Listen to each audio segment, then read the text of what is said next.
Welcome to Big TV. Shekhar Basha ఒకప్పుడు ఎఫ్ఎంలో famous అయితే ఇప్పుడు బిగ్ బాస్ ద్వారా ప్రతి ఇంట్లో కూడా పరిచయం అయ్యారు. మనతో శేఖర్ భాష ఉన్నారు. నమస్తే శేఖర్ భాష గారు. హాయ్. నేను ఎలా ఉంది బిగ్ బాస్ ఎక్స్పీరియన్స్? అసలు అంటే ఎఫ్ఎంలో చాలామంది మీ గొంతు విని ఉంటారు. అవును, ఇప్పుడు మిమ్మల్ని చూడగలిగారు. ఎలా ఉంది ఎక్స్పీరియన్స్? ఎలా ఉంది? చాలా అద్భుతం.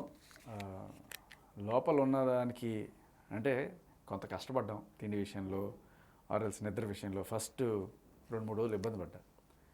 ఎలా అంటే బ్లాంకెట్స్ కావచ్చు జారిపోతూ ఉండేవి. అడ్జస్ట్ అవ్వడానికి 2-3 రోజులు పట్టింది నిద్ర సరిగ్గా పట్టక. బట్ తర్వాత సెట్ అయ్యి ఒక 1 వీక్కి పర్లేదు అనిపించింది. 3rd డే 4th డే నాకేమనిపించింది అంటే 2-3 రోజులకి నా వల్ల కావట్లేదు, 100 రోజులు ఎట్లా ఉన్నారు ఆ ఇంట్లో ఎవరన్నా అనిపించింది. సరే అలాగే ఏడుస్తున్నాం. బట్ 1 వీక్ తర్వాత అడ్జస్ట్ అయ్యాం. అరే బాగుంది అనుకున్నాం. సో తర్వాత ఈ వెంటనే ఇది వచ్చింది, రేషన్ అది తీసుకొచ్చి ఏం చేయాలంటే ఫుడ్ అంతా తీసుకెళ్ళిపోతారనమాట. అప్పటిదాకా ఉన్న ఫుడ్ ఉండదు, తర్వాత లిమిటెడ్ ఫుడ్ ఉంటుంది. అందులో మనకి పెద్ద ప్రాబ్లం అయింది ఏంటంటే ప్యూర్ వెజిటేరియన్ అయిపోయేటప్పటికి అందరూ చికెన్లు మటన్లు తెచ్చేసుకున్నారు రేషన్లో. ఓకే, అంటే నేను వెళ్ళాల, మా చీఫ్ వెళ్తుంది. చీఫ్ వెళ్ళినప్పుడు తెచ్చేసుకుంటుంది. నాకు బాగా ఇబ్బంది అయింది బీయింగ్ వెజిటేరియన్. పన్నీర్ కూడా లేకుండా కనీసం అది కొంచెం అదొక చిన్న ప్రాబ్లం అయ్యిండే. ఇంక తర్వాత సరే 2nd వీక్ ఎండింగ్లో నాకు కొడుకు పుట్టడం కొంచెం ఎమోషనల్గా బయట చూడాలనిపించి నేను కూడా హ్యాపీ ఎండింగ్ అనమాట. అది అంటే హ్యాపీ ఎండింగ్ ఓకే, కానీ అసలు శేఖర్ భాష లోపలికి ఎంటర్ అవుతున్నప్పుడు అరే ఈయన కంటెస్టెంట్లో ఒక మనకి ఒక 1 2 3 4 ఆ ప్లేయర్స్ ఉంటే అందులో ఉంటాడని అనుకున్నాం. అంత తొందరగా బయటపడడానికి ఏం రీజన్ ఉందా? లేకపోతే రీజన్ అదే అండి. ఇంకా ఒకటేంటంటే కొంచెం ఫుడ్ గట్టిగా ఉంటే బాగుండేదేమో. ఫుడ్డు ఎస్పెషలీ 14 మందిలో ఇద్దరే వెజిటేరియన్స్, నేను ప్రేరణ. ప్రేరణ చూసింది కొన్నాళ్ళకి ఆ అమ్మాయి కూడా ఇంకా ఎగ్గులు తినడం మొదలెట్టేసింది. స్ట్రెంగ్త్ ఉండదు ఏదైనా టాస్క్లు గీస్కులు చేయాలన్నా కూడా. నేను ఇంకా కాంప్రమైజ్ అవ్వాల. అప్పటికి ఏదో చపాతీలు క్యాబేజీ ముక్కలు అవి తింటూనే బతికా. బట్ తర్వాత కొంచెం లాస్ట్ 2 days వెళ్ళే ముందు కొంచెం ఫిజికల్గా డల్ అయ్యాను. ఇంకా దాంతో ఎమోషన్స్ కూడా ట్రిగ్గర్ అయ్యి ఇంటికి వెళ్దాం అనే ఫీలింగ్ వచ్చేసింది. శేఖర్ భాష అంటే బిగ్ బాస్ కోసం మాట్లాడుకునే ముందు మనం కొన్ని ప్రశ్నలు మిమ్మల్ని నిర్మోహమాటంగా అడగాలనుకుంటున్నాను. మీరు ఏమాత్రం మొహమాట పడకుండా సమాధానం చెప్తారని నేను ఆశిస్తున్నాను. Yeah please. అంటే బిగ్ బాస్కి వెళ్ళడానికి అంతకుముందు లావణ్య కావచ్చు, లేకపోతే రాజధాని ఇష్యూ కావచ్చు అంత ఫేమ్ చేశారా? చివరికి చెప్పు దెబ్బలు కూడా తిన్నారు మీరు. చెప్పు దెబ్బలతో ఏం తినలేదులేండి. బట్ అలా దూరం నుంచి ఇసిరేసింది, అది కూడా తగలలేదు. బట్ వాళ్ళ టైటిల్ అలా పెట్టుకున్నారు. విసిరిన ఆ టార్గెట్ అనేది కొట్టాలనే కదా. కరెక్ట్.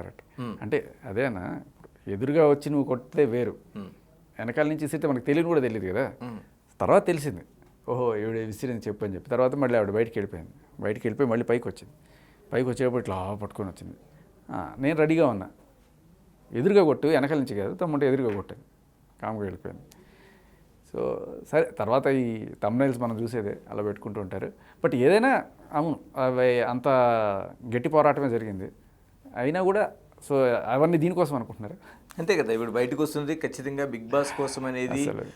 శేఖర్ భాష ఒక వ్యూహాత్మకంగా నేను అంత చేసిన వాడిని అయితే పట్టుకొని ఎలాడేవాడిని కదా బిగ్ బాస్లో.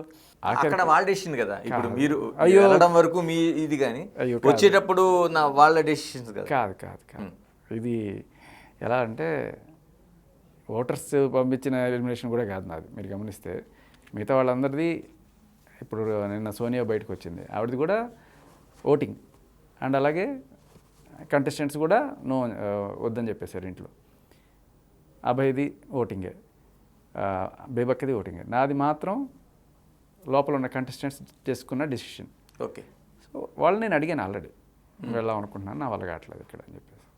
సో వాళ్ళందరూ ఇంకా సరే ఉండాలనుకుంటున్నాడు ఈ అబ్బాయి, వెళ్ళాలనుకుంటున్నాడు Shekhar, so let him go అని వాళ్ళే పంపించేశారు.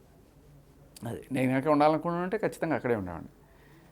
అది మీరు ఎప్పటికైనా అర్థం చేసుకోవచ్చు. ఒకవేళ ఏం లేదు, ఒక స్నేహితుడికి చాలామంది స్నేహంగా ఉండేవాళ్ళు, కొంత జర్నీ చేసేవాళ్ళు, కొంత సపోర్ట్ అంటూ చేస్తుంటారు. అలాగే రాజధాని ఇష్యూలు అనుకుందాం. కానీ ఒక స్టేజ్కి వచ్చిన తర్వాత ఎక్కడో చోట ఆ స్నేహితుడు కుటుంబ సభ్యులే ఆగిపోతారు. శేఖర్ భాషకు అంత జర్నీ చేయాల్సిన అవసరం ఏమొచ్చింది? అంటే దాన్ని అసలు రాజ్ తరుణ్ కంటే ఎక్కువ కౌంటర్ చేసింది మీరే అనిపిస్తుంది నాకు. రాజ్ తరుణ్ అంటే రాజ్ తరుణ్ అనేది నాకు కాజ్ కాదండి. ఇప్పుడు రాజ్ తరుణ్ అయినా లేకపోతే జానీ మాస్టర్ అయినా లేకపోతే ఇప్పుడు హర్ష సాయి అయినా ఎవరైనా సరే ఇలాంటి కేసులో ఇరుక్కుంటున్నారంటే రేపు వాళ్ళకి గొడవలు వేరే ఉంటే అవి వేరే వెళ్ళి తీర్చుకోవాలి. ఇప్పుడు అప్పులు ఇచ్చారా, అప్పులు అయితే అప్పుల బాధలు అప్పుల గురించి పెట్టండి. కొట్టాడంటే కొట్టాడని కేసు పెట్టండి. ప్రతిదానికి కూడా అమ్మాయిలకు ఉద్దేశించిన సెక్షన్స్ ఏవైతే ఉన్నాయో, వాళ్ళకి కల్పించిన ప్రత్యేకమైన చట్టాలు ఏవైతే ఉన్నాయో వాటిని మిస్యూజ్ చేస్తున్నారు అనేదే నా పోరాటం.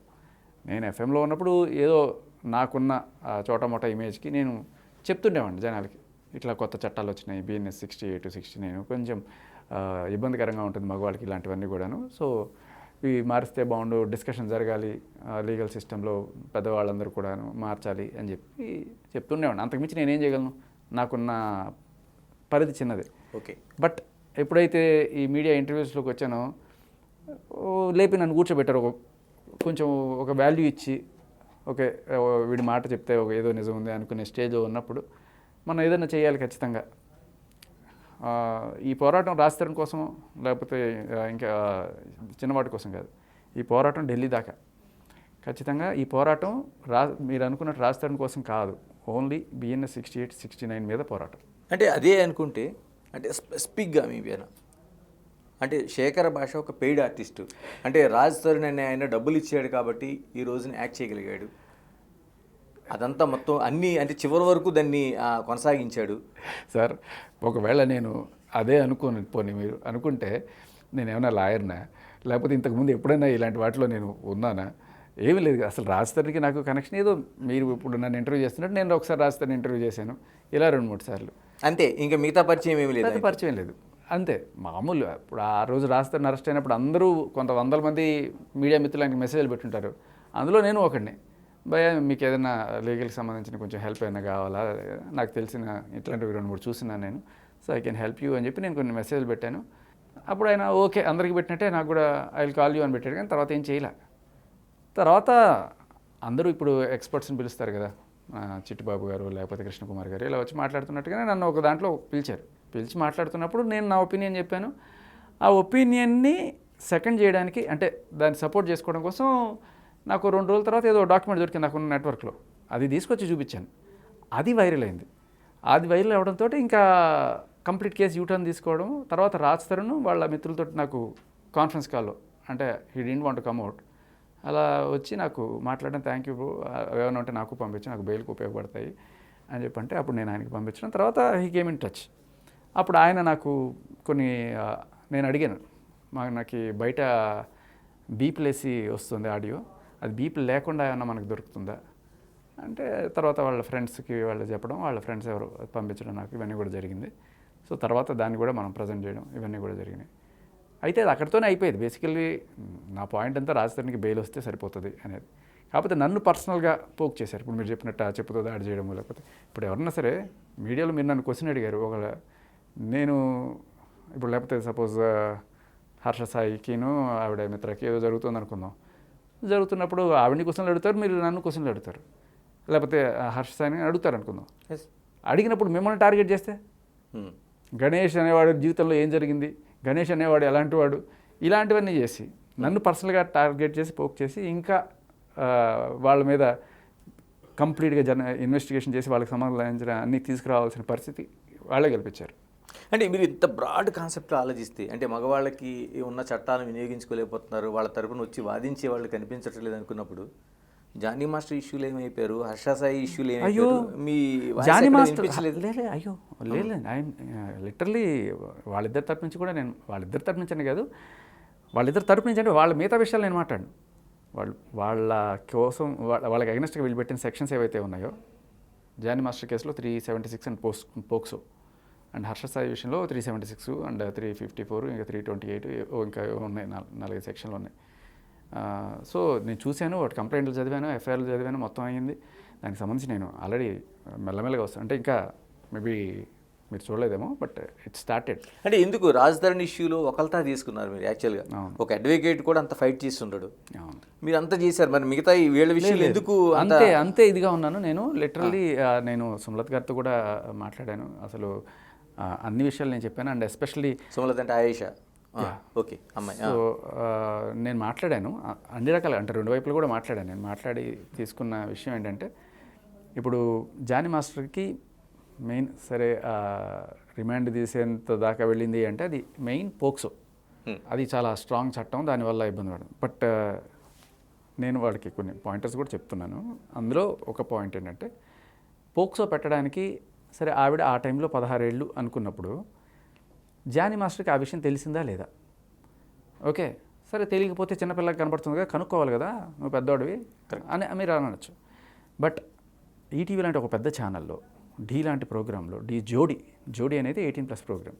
మీరు దాంట్లో అబ్జర్వ్ చేస్తే ఆ మూవ్స్ కావచ్చు, చాలా ఇంటిమేట్ మూవ్స్, ఇవన్నీ కూడా వాళ్ళు ఇచ్చే యాడ్ కూడా 18 ఏళ్ళ నుంచి 24 ఏళ్ల మధ్య వాళ్ళు కావాలి, డాన్సర్స్ మనకి ఉత్సాహవంతులైన వాళ్ళు రండి అని చెప్తారు. అండ్ ఏ వెరిఫికేషన్ లేకుండా అంత పెద్ద ఛానల్, అంత పెద్ద మలయాళ ప్రొడక్షన్స్ అనుకుంటారు, వాళ్ళు అంత ఈజీగా తీసుకోరు కదా. మరి ఒకటి ఈవిడ అబద్ధం చెప్పి దాంట్లోకి వెళ్ళిందా, లేదు వాళ్ళు ఓవర్లుక్ చేసే అయినా కూడా వీళ్ళు తీసుకున్నారా? అలా ఏం లేదు కదా, అందులో చాలా చిన్న పిల్లలు కనిపిస్తుంటారు మనకి. చిన్న పిల్లలు కనిపించేది వేరే, ఏదైనా కావచ్చు, వాళ్ళు అటువంటి రిస్ట్రిక్షన్ ఏం పెట్టుకోలేదు. ఎందుకు లేదు, ఖచ్చితంగా. ఇప్పుడు మీరు గమనిస్తే జోడీ అనేది ఇంటిమేట్ మూవ్స్, మీరు ఆ సాంగ్స్ చూడండి, కంప్లీట్ అడల్ట్ కంటెంట్. అది మీరు ఇంట్లో కూర్చొని ఫ్యామిలీతో కూర్చొని చూసే కదా. ఆ జడ్జ్ ప్రేమణి గారు ఎవరైతే ఉన్నారో వాళ్ళు మాట్లాడిన మాటలు కూడా నేను పాయింటర్స్ తీసి పంపించాను. ఆవిడ సిడక్షన్ అనే మాట వాడింది ఆవిడ. సిడక్షన్ అనేది this is just an 18+ thing. అంటే మగవాడిని టెంప్ట్ చేసే రకంగా డ్యాన్సులు చేయడం అనేది సిడక్షన్. సో ఈ సిడక్షన్ అద్భుతంగా చేసావు నువ్వు అని చెప్పి ఆ అమ్మాయికి చప్పట్లు కొట్టారు ప్రియమణి, ఎవరు సృష్టికి.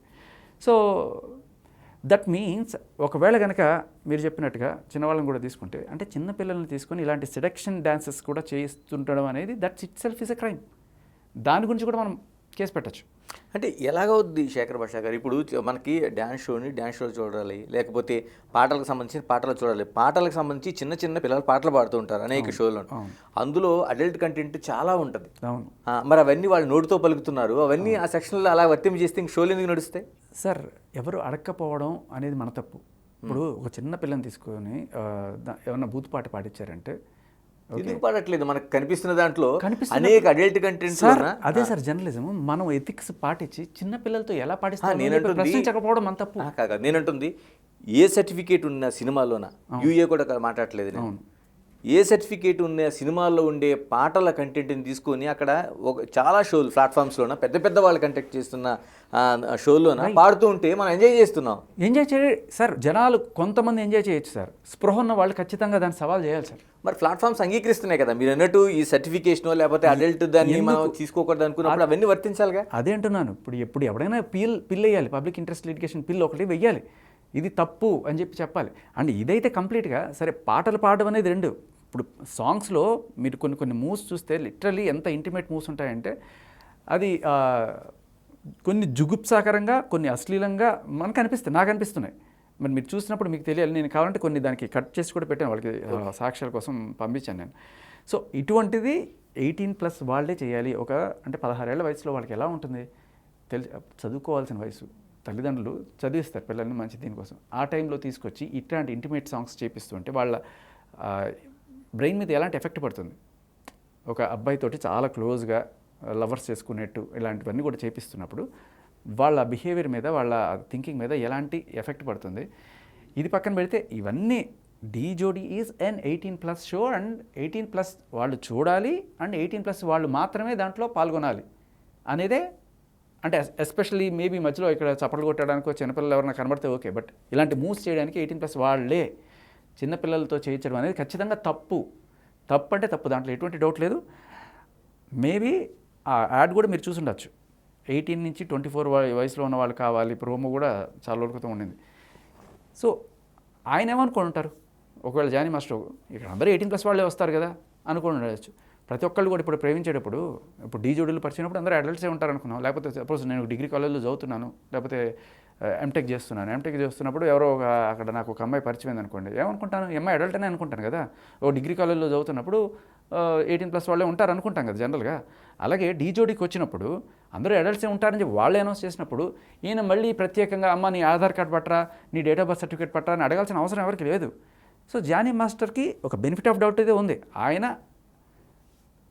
ఇందువల్ల నేను కన్ఫ్యూజ్ అయ్యాను, లేకపోతే ఇందువల్ల నేను ఆవిడ 18+ అనుకున్నాను చెప్పడానికి హీ హ్యాస్ ఎవ్రీ రైట్.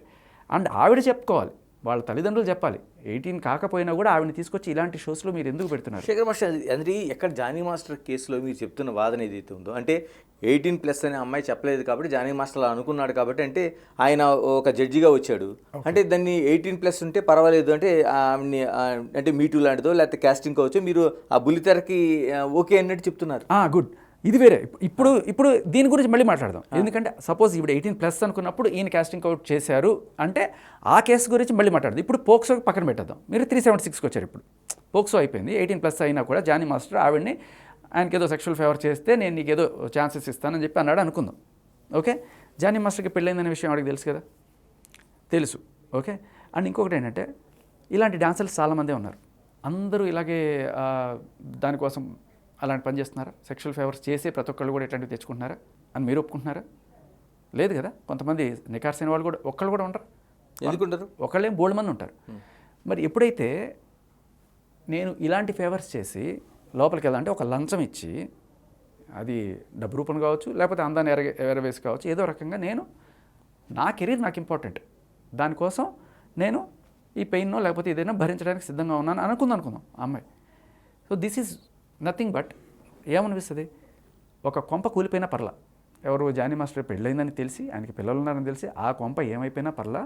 అలాగే నికార్సైన అమ్మాయి నేను ఇలాంటి వాటికి రాను, గెస్ట్ హౌస్లోకి రాను, మీరు ఛాన్స్ ఇస్తే ఇవ్వండి లేకపోతే వెళ్ళిపోతాను. అలా ఉందా శేఖర్ గారు? అసలు సొసైటీ నిజంగా అలా ఉందా? మీరే అంటే నిజంగా ఇప్పుడు 1% ఒక కళాకారుడు అనేవాళ్ళు మీకు ఎఫ్ఎంలో చాలా సీనియర్గా ఉన్నారు, మీరు చాలామందిని ఇంటర్వ్యూ చేస్తుంటారు. నిజంగా ఆ బుల్లితెర కావచ్చు లేకపోతే వెండితెర కావచ్చు ఆ పరిస్థితులు ఉన్నాయా? అంటే ఒక అమ్మాయి నేను ఇలాగే ఉంటాను అనేది ఎంత పర్సంటేజ్ ఊహించుకోగలం? ఎందుకు సార్, నేను అదే చెప్తున్నా. ఒక అబ్బాయిగా ఒక ఆర్టిస్ట్ కనిపించట్లేదా? వాడు ఏమి ఇచ్చేస్తున్నాడు? డబ్బులు ఇచ్చేస్తున్నాడా? సార్ డబ్బులు ఇచ్చి వచ్చేవాళ్ళు ఉండొచ్చు, కాదనట్లా. బట్ నేను ఒక యాంకర్గా వచ్చాను కదా, నేను ఫేస్ చేశాను. అమ్మాయిలు పంపించండి ఫస్ట్, అబ్బాయిలు పక్కన పెట్టండి, ఇలాంటివి మీరు కూడా ఫేస్ చేసి ఉంటారు ఖచ్చితంగా. మీకు పోటీకి ఎవరైనా ఒక మంచి న్యూస్ రీడరో లేకపోతే మంచి రిపోర్టర్ ఎవరైనా అందంగా ఉండేవాళ్ళు వస్తే ఫస్ట్ అంటే ఇప్పుడంటే మీరు ఎక్స్పీరియన్స్డ్ మీకు ఒక పేరు ఉన్నప్పుడు అది వేరే విషయం. బట్ న్యూబీస్గా మనందరం బయటకు వచ్చినప్పుడు ఫస్ట్ ప్రిఫరెన్స్ అక్కడే ఉంటుంది. ఓకే, అండ్ ఏదైనా కూడా అబ్బాయిలు ఉన్నప్పుడు అబ్బాయిలు ఏమి ఇచ్చి వచ్చారు, ఏ లంచాలు ఇచ్చి వచ్చారు, ఓన్లీ మన అమ్మాయిల గురించి ఎందుకు మాట్లాడుతున్నాం? చాలామంది అమ్మాయిలు ఇలా రాకుండా నికార్స్గా వచ్చిన వాళ్ళు ఉన్నారు, దాంట్లో ఎటువంటి డౌటు లేదు. సో ఎవరు వాళ్ళకి ఇట్లాంటివి నేర్పిస్తున్నారు? అమ్మాయి ఇలాంటివన్నీ తప్పదమ్మా, వాళ్ళ అమ్మ చెప్పారా లేకపోతే చుట్టుపక్కల వాళ్ళు చెప్పారా? లేదు ఇది ఇండస్ట్రీలో కామను, నువ్వు వెళ్ళు, ఇలాంటివన్నీ ఎవరన్నా చెప్పినా కూడా నేర్పించాల్సిన తల్లిదండ్రులు లేకపోతే ఎవరైతే మనం ముఖ్యంగా జర్నలిస్టులు కూడా నేర్పించాల్సింది అది. ఇదంతా కామన్ కాదు, చెప్పు తీసి కొట్టి బయటికి రావాలి. నేను అంటుంది ఏంటంటే ఓకే అమ్మాయి వైపు నుంచి ఉందానికి వన్స్ ఒకసారి జర్నీ జరిగిన తర్వాత సే నో అంటే నోआ కాదా? కరెక్ట్.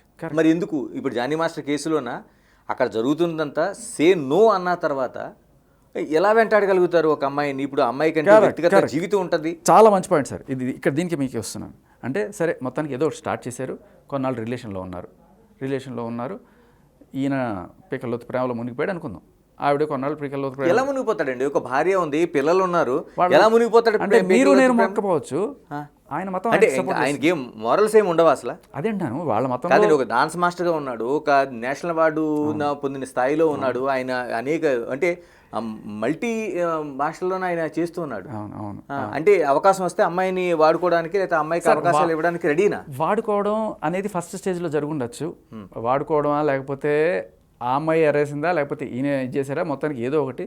మనం ఒకవేళ ఆ కోణంలో చూస్తే సార్, అంటే మీరు అన్నట్టు వాడుకోవడం అనే కోణంలో చూసినా ఆ అమ్మాయి కూడా తన కెరీర్ నిలబెట్టుకోవడం కోసం ఒక కొంపని కూల్చి ఒక డిజర్వింగ్ క్యాండిడేట్ ఎవరైతే ఉన్నారో, ఇంకో డ్యాన్స్ మాస్టర్ ఎవరైతే ఉన్నారో ఆ అమ్మాయికి రావాల్సిన అవకాశం కూడా ఈవిడ తీసేసుకుంది.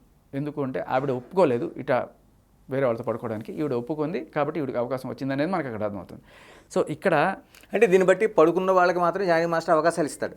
వాళ్ళే కాదు, ఇంకా ఎక్కడైనా కూడా ఇలాంటిది జరిగితే ఆయనది ఎంత తప్పు ఉందో ఈవిడది అంతకన్నా పెద్ద తప్పు. నేను అంటుంది జానీ మాస్టర్ లాంటి ఒక ఫేమస్ డాన్సరు పడుకున్న వాళ్ళకి మాత్రమే అవకాశం ఇస్తాడు, అది XYZ ఎవరైనా కావచ్చు. అది కూడా నేను అనుకున్నాను. ఇండస్ట్రీలో ఇంకెవరితో ఇలా బిహేవ్ చేస్తున్నాడు ఆ కొరియోగ్రాఫర్స్ చాలామందితో నేను మాట్లాడినప్పుడు, సార్ ఎవరితో లేదు, బట్ ఆవిడతో ఉన్నమాట మాకు తెలుసు, ఆవిడతో పీకలోతు ప్రేమలో ఉన్నాడు ఆయన. సరే పెళ్ళైన తర్వాత పుట్టిందా లేకపోతే ఇప్పుడు మనకి చాలామంది పెద్ద పెద్ద హీరోలే ఉన్నారు, ఎందుకు మొదలు పెళ్లి చేసుకున్న తర్వాత వాళ్ళని వదిలేసి ఇంకొక ఆవిడతో పీకలోతు ప్రేమలో ఉంటారు. యాక్చువల్గా వదిలేసిన తర్వాత కాదు, ప్రేమలో ఉన్న తర్వాతే ఆ ప్రేమ వల్ల వీళ్ళని వదిలేసి తర్వాత వీళ్ళకి విడాకులు ఇచ్చేసి వాళ్ళతో ఉన్న వాళ్ళు ఉన్నారు. ఇది ప్రేమ గుడ్డిది, ఇంకేం చేస్తాం. ఇప్పుడు అవన్నీ పెళ్ళైనప్పుడు కనపడవా? ఉంది, మనకు బాధ్యత ఉంది అని తెలిసినా కూడా కొన్నిసార్లు ఆ ఫీలింగ్ల వల్ల అది ప్రేమగానే అంటే బాధ్యత ఉన్నా కూడా ఆ ప్రేమ వాళ్ళని కమ్మేసింది. ఏం ప్రేమ అండి అది? ఒక అవకాశాలు ఇస్తూ ఉపయోగించుకునేది ప్రేమ ఎలాగవుతుంది? దాని ప్రేమని పేరు పెట్టడం ఏంటి? నేను కూడా సపోర్ట్ చేయను. నేను ఇప్పుడు అంటే ఎలా పేరు పెడతాం దానికి? ప్రేమ అనేది ఇప్పుడు అంతకుముందు ప్రేమించే అవును, ఆ అమ్మాయిని పెళ్లి చేసుకున్నాడు, తన మతాచారం ప్రకారం ఆమె తీసుకున్నాడు, పిల్లలు ఉన్నారు, ఒక ఫ్యామిలీ ఉంది. ఆ మతాచారం ప్రకారమే ఇంకొకరిని కూడా ప్రేమించవచ్చు అని ఆయన అనుకున్నాడేమో.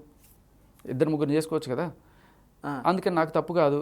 ఆవిడ కూడా ఓకే, ఆయన నన్ను రేపు ఎల్లుండి పెళ్లి చేసుకుంటాడు, నా కెరీర్ ఇంకా బాగుంటుంది ఆయనతో ఉంటే అని అనుకుని ఉండొచ్చు. సో ఆ రకంగా వాళ్ళ ప్రయాణం స్టార్ట్ అయింది. మీరు ఇందాక అడిగిన క్వశ్చన్కే వస్తున్నాను. అలా 2-3 ఏళ్ళు ఉన్న తర్వాత ఆవిడకి అప్పుడు లేని స్పృహ ఇప్పుడు వచ్చి ఉంటుంది కొంచెం. అప్పుడు మరి చిన్నపిల్ల కాబట్టి ఒక 21 ఏళ్ళు వచ్చిన తర్వాత ఈ 41 ఏళ్ళ వయసుతో 42 ఏళ్ళ వయసు వాడితో నేనేం చేస్తాను, నాకు 21 ఏళ్ళు, రేపు ఆయన కొన్నాళ్ళకి ముసలాడైపోతాడు, నా కెరీర్ నా జీవితం ఏమవుతుంది, దానికి తోడు ఆయన వేరే మతం అనేది అప్పుడు ఆవిడ గుర్తుండొచ్చు, లేకపోతే ఎవరైనా చెప్పుండొచ్చు. ఇవన్నీ కూడా ఆవిడకి మెల్లగా ఒక వేరే థాట్ వైపు నడిపించాయి. మెల్లగా జానీ మాస్టర్ నుంచి నేను బయటపడాలి, వద్దు. వెన్ షీ సెడ్ నో, అక్కడ మీరు అడిగిన క్వశ్చన్, నో అన్నప్పుడు నో కాదా? నో అన్నప్పుడు ఖచ్చితంగా ఆయన వదిలేసి ఉండాల్సింది. ఓకే, లేదు నువ్వు నాకు కావాలి అని చెప్పి గొడవలు పెట్టడము ఇలాంటిది ఏదైనా జరిగినప్పుడు అది పంచాయతీలు అయ్యి పెద్ద అదే ఆ పుష్ప సెట్లో అయినప్పుడు ఆ సుకుమార్ గారి దగ్గర వెళ్ళింది అన్నట్టుగా మనం వింటున్నాం బయట. సో ఆయన పిలిచి, ఆయన కూడా పెద్ద మనిషిలాగా ఈ ఇద్దరు మంచి పేరు ఉన్నవాళ్ళు ఎందుకు పాడు చేసుకుంటారని చెప్పి ఏదో మందలింపుగా చెప్పినట్టు మనకు తెలుస్తుంది. సరే ఆయన చెప్పారా లేదని మనం విన్న రూమరే. బట్ తర్వాత వాళ్ళు బయటకు వచ్చిన తర్వాత అక్కడికి కూడా కొన్ని ఎలా జరుగుతాయంటే సార్, ఈవిడున్న ఇంట్లో పైన టాప్ ఫ్లోర్లో ఆర్ ఏదో ఫ్లోర్లో కొత్తగా డాన్సర్స్ కొంతమంది దిగారు. వీళ్ళకి అంటే ఎలా ఉంటుందంటే ఒక ఇన్సెక్యూరిటీ ఫీలింగ్ వచ్చేసిన తర్వాత జానీ మాస్టర్ వాళ్ళని పంపించాడా, జానీ మాస్టర్ వాళ్ళని నాకు స్పై చేయమని పంపించాడా అని ఒక భయం ఆవిడలో. దీనికి తోడు అంటే ఎక్కడ ఏమన్నా చిటుకు ఎవడన్నా బెదిరించాడు, ఎవడో ఏదో పోలుగు తెచ్చి. ఇప్పుడు ఆయన అభిమాని ఎవడో ఉంటాడు. ఇప్పుడు ఫర్ ఎగ్జాంపుల్ పవన్ కళ్యాణ్ గారి విషయంలో ఆయన ఎవరు వచ్చి టీవీలో మాట్లాడుతున్నప్పుడు ఆయన వెంబడించి చాలామంది ఆయనకి రకరకాల, ఆయన పేరు నేను మర్చిపోయాను, అప్పట్లో చాలా పెద్ద బొకేస్ ఇవ్వటం అన్నీ చేశారు.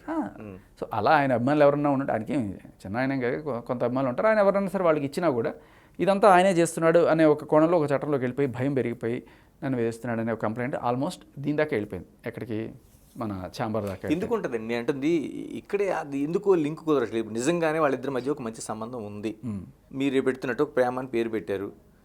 ఎవరైనా ఉంటే అదేమైనా జానీ మాస్టర్తో మాట్లాడుతుంది తప్పించి ఎవరైనా ఇంకో నా మీద ఇలా ఎందుకు నువ్వు స్పై పెట్టావు, లేకపోతే నన్ను ఎందుకు నా ప్రతి కథలకి నువ్వు ఎందుకు గమనిస్తున్నావు అని ఫిలిం ఛాంబర్కి వెళ్ళడం ఎందుకు అవుతుంది? పోలీస్ స్టేషన్కి వెళ్ళి కంప్లైంట్ పెడుతుంది. అంటే ఎంత వేధింపులకు గురైతే ఒక అమ్మాయి, వేధింపులకు గురైనట్టు నాకు కూడా సమాచారం మీరు అన్నట్టుగానే.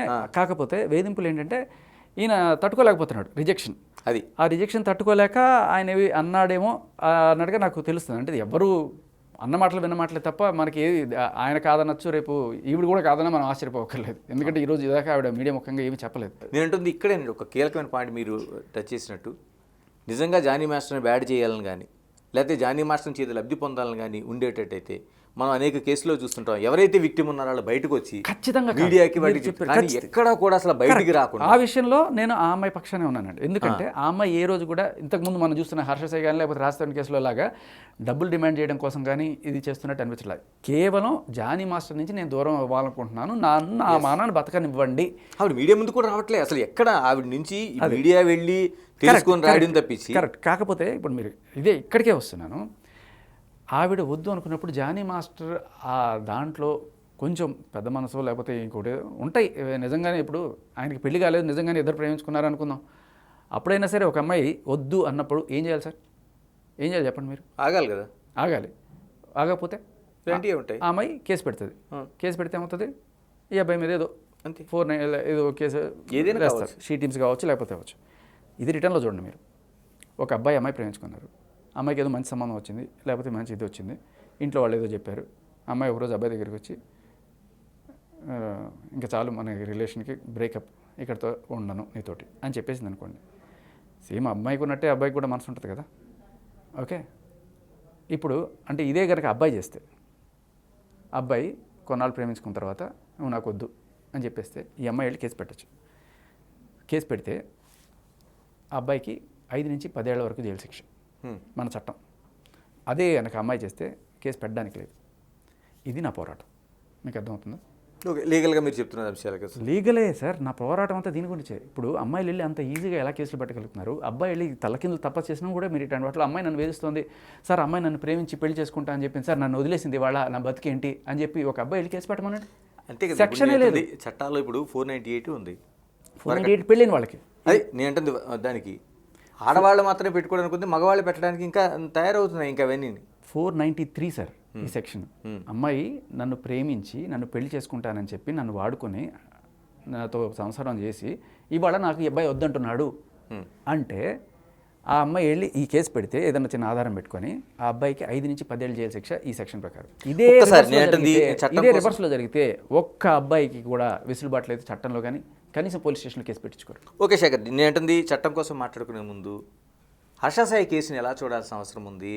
అక్కడ మిత్ర చేస్తున్న ఆరోపణలు కావచ్చు, ఆ అమ్మాయి లైఫ్కి సంబంధించి ఎలా చూస్తున్నారు ఈ కేసుని సంబంధించి? ఫస్ట్ ఆఫ్ ఆల్ ఈయన కొంచెం చిన్నవాడంటే ఈయన పోక్సో పెట్టచ్చు.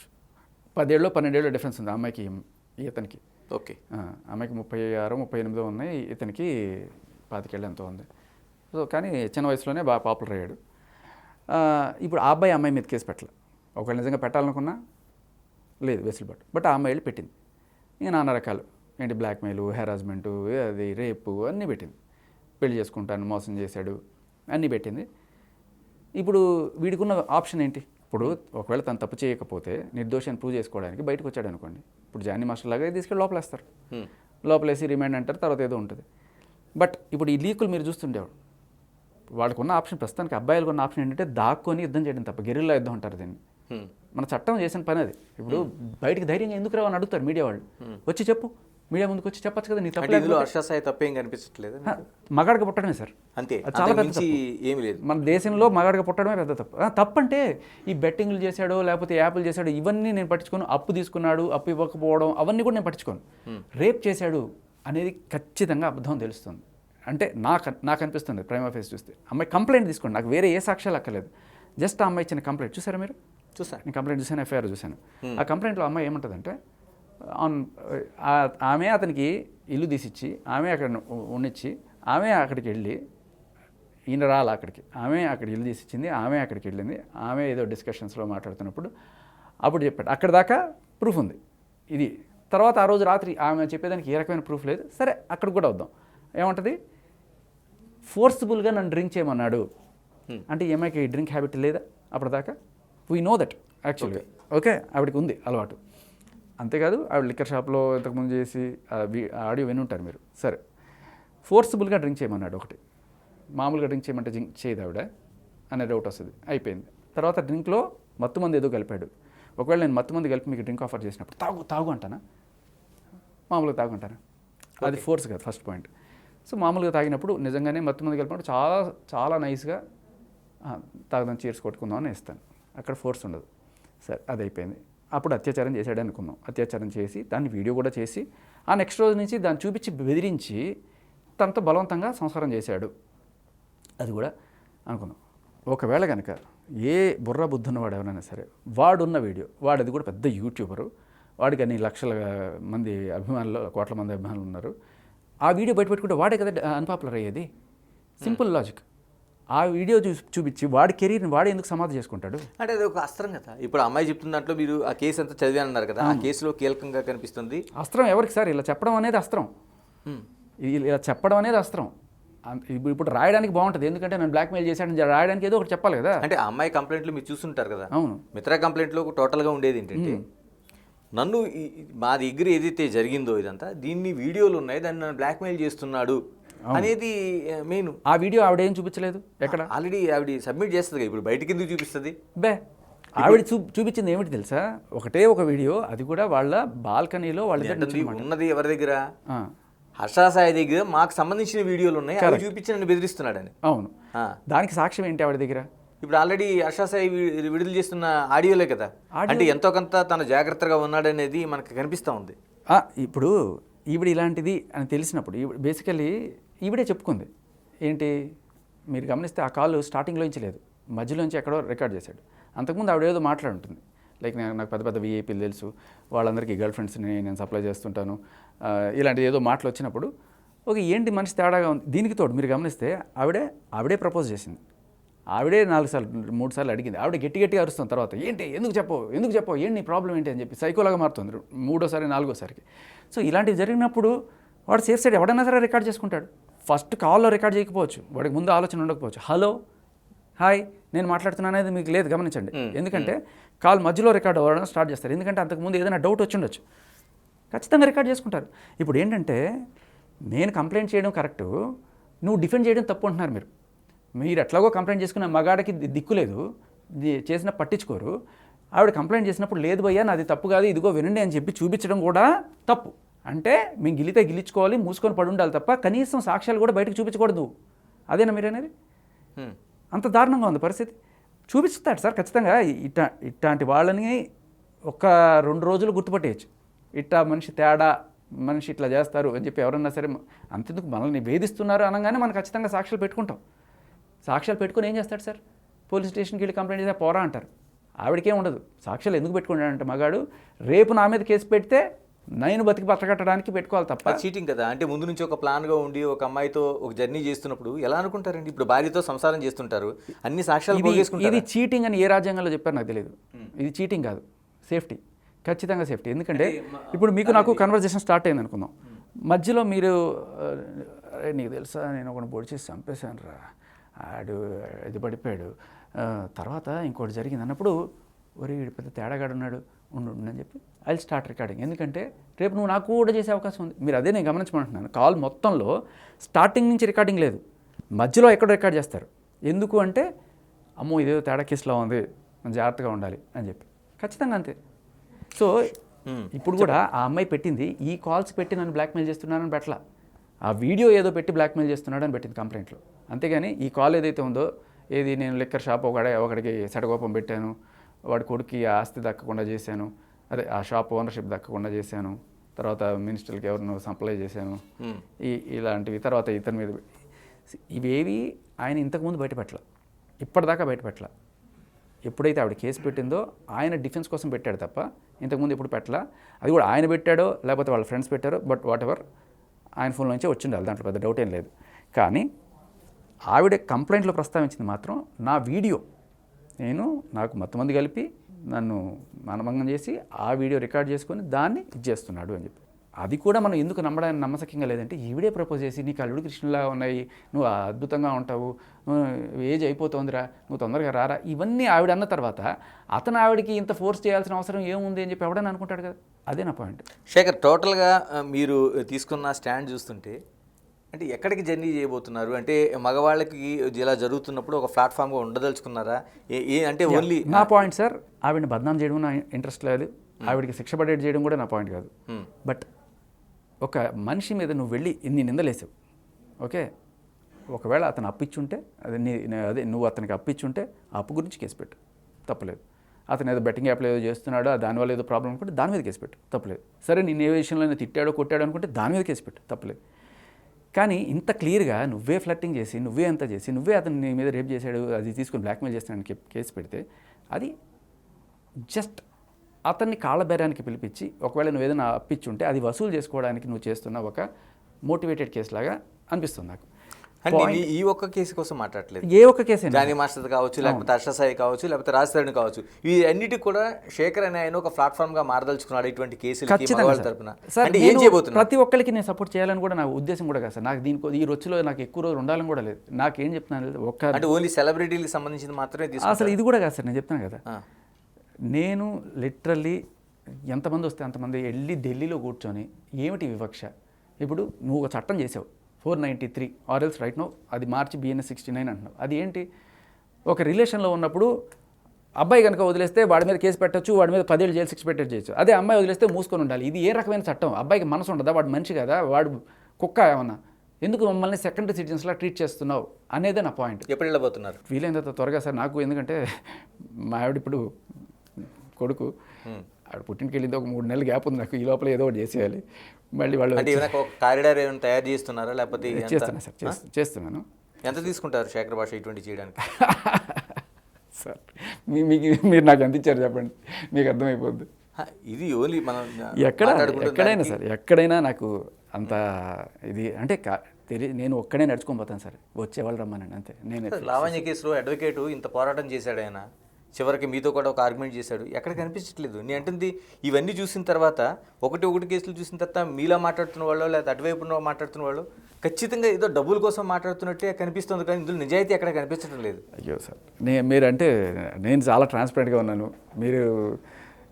నేను అంటే నాకు ఒక చిన్న ఈగో కూడా ఉంటుంది. ఎవరన్నా కూడా ఆఫర్ చేసినా కూడా ఒకవేళ ఒక పైసా తీసుకున్నా కూడా వాడికి నేను పని చేయాల్సి వస్తుందని, వాడు అడిగితే వాడు తిరిగితే పడాల్సి వస్తుందని నేను ఒక పైసా కూడా ఎక్స్పెక్ట్ కూడా చేయను. నాకు కావాల్సినంత డబ్బులు నాది అంబానీ కంపెనీలో పనిచేస్తున్నాను నేను FM రేడియో జాకీగా. నాకు కావాల్సిన డబ్బులు వస్తే నాకు కక్కుర్తి లేదు, ఆశ లేదు. నాది ఒకటి, నేను ఒకరి దగ్గర అప్పు తీసుకున్నా, ఆ అప్పు తీర్చుకోవాలి.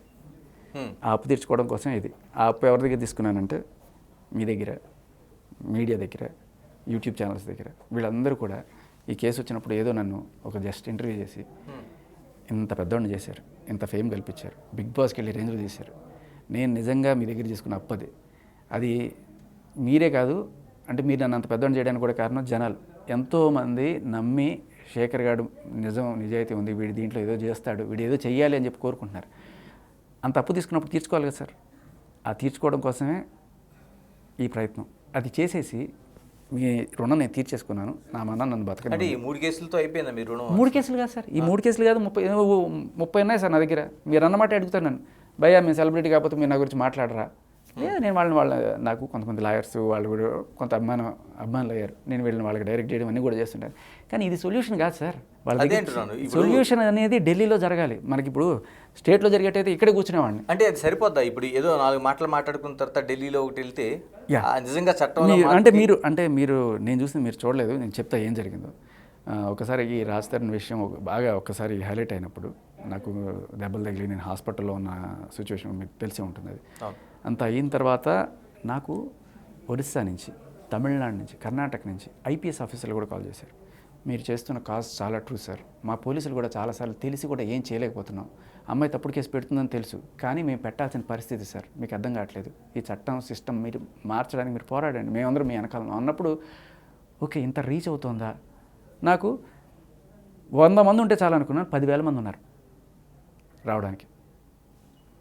నడుచుకుంటూ వెళ్ళిపోతాను నేను, వచ్చినంతమంది వస్తారు. ఖచ్చితంగా ఒక రోజున ఈ చట్టాలు మారాలి అనేది మారుస్తారు అని ఒక్క హామీ ఇచ్చేస్తే ఇంకో ఎవరినో ఒకటి కూర్చోబెట్టి గణేష్ గారిని ఎవరో ఒకళ్ళని నించోబెట్టేసి సార్ మీరు చూసుకోండి సార్ అని చెప్పి నేను వచ్చేస్తాను అంతే. శేఖర్, నాకు చివరిగా చెప్పండి, అంటే ఓకే మగవాళ్ళ తరపున మీరు ఒక అవకాశాన్ని దాన్ని ఒక ప్లాట్ఫామ్ కల్పించాలనుకుంటున్నారు, చట్టాల్లో మార్పు కోసం అనుకుంటున్నారు. ఏ ఆడపిల్ల అయినా అంటే ఏ సెక్టర్ అయినా కావచ్చు, అది మీడియా కావచ్చు, లేకపోతే సినిమా కావచ్చు, ఇంకోటి కావచ్చు, అవకాశాల కోసం మగవాళ్ళ పక్కలో పడుకోవడానికి సిద్ధపడి వస్తారంటారా వాళ్ళు? చాలా మంచి ప్రశ్న సార్. నేను దీనికి 3 రకాలు ఉన్నాయి సార్ ఈ సంబంధాల్లో. 1 శృంగారం, 1 వ్యభిచారం, 3 బలాత్కారం. బలాత్కారం మనం ఖచ్చితంగా శిక్షించాల్సిందే. బలాత్కారం అంటే కలకత్తాలో జరిగింది.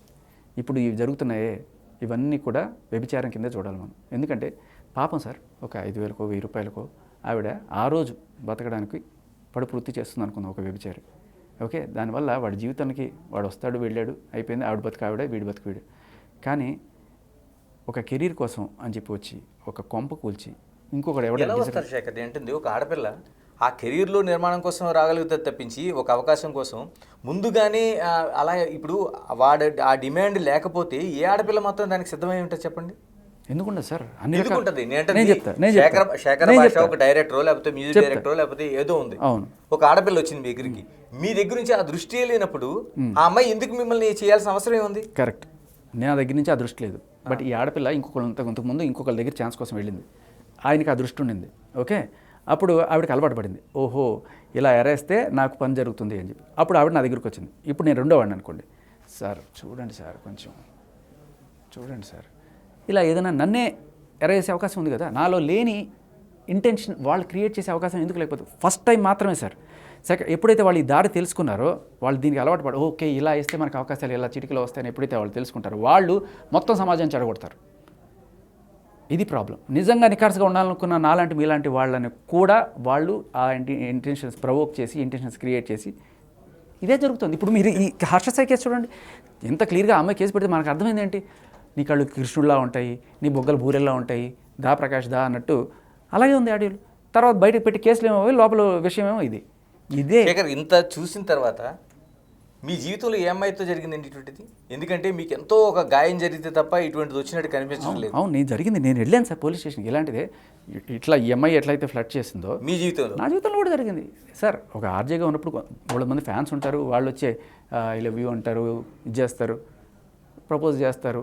కొంతమంది వైలెంట్గా రియాక్ట్ అవుతారు, కొంతమంది సరే వీడికి నాకు ఆల్రెడీ పెళ్ళి అయిపోయింది, పిల్లలు ఉన్నారని చెప్తే పోనీ అర్థం చేసుకొని అప్పటికప్పుడు డిసప్పాయింట్ అయ్యి వెళ్ళిపోతారు. ఇలా రకరకాల జరుగుతాయి.